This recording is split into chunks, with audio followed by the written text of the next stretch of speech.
1 Kings chapter 17.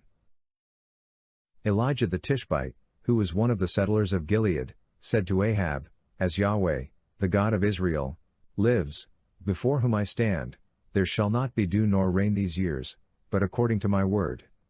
Then Yahweh's word came to him, saying, "Go away from here, turn eastward, and hide yourself by the brook Kerith, that is before the Jordan. You shall drink from the brook. I have commanded the ravens to feed you there." So he went and did according to Yahweh's word, for he went and lived by the brook Kerith that is before the Jordan.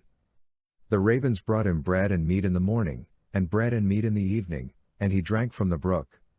After a while, the brook dried up, because there was no rain in the land. Yahweh's word came to him, saying, "Arise, go to Zarephath, which belongs to Sidon, and stay there. Behold, I have commanded a widow there to sustain you." So he arose and went to Zarephath, and when he came to the gate of the city, behold, a widow was there gathering sticks. He called to her and said, "Please get me a little water in a jar, that I may drink." As she was going to get it, he called to her and said, "Please bring me a morsel of bread in your hand." She said, "As Yahweh your God lives, I don't have anything baked, but only a handful of meal in a jar and a little oil in a jar. Behold, I am gathering 2 sticks, that I may go in and bake it for me and my son, that we may eat it, and die." Elijah said to her, "Don't be afraid. Go and do as you have said, but make me a little cake from it first, and bring it out to me, and afterward make some for you and for your son. For Yahweh, the God of Israel, says, the jar of meal will not run out, and the jar of oil will not fail, until the day that Yahweh sends rain on the earth." She went and did according to the saying of Elijah, and he, and her household ate many days. The jar of meal didn't run out and the jar of oil didn't fail, according to Yahweh's word, which he spoke by Elijah. After these things, the son of the woman, the mistress of the house, became sick, and his sickness was so severe that there was no breath left in him.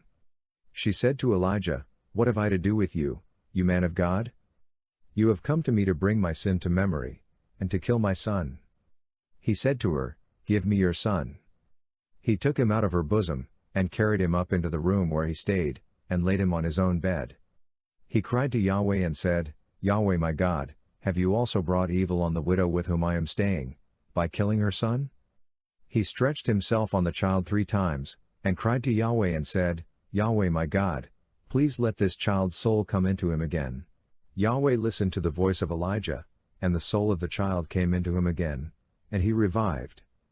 Elijah took the child and brought him down out of the room into the house, and delivered him to his mother, and Elijah said, "Behold, your son lives." The woman said to Elijah, "Now I know that you are a man of God, and that Yahweh's word in your mouth is truth."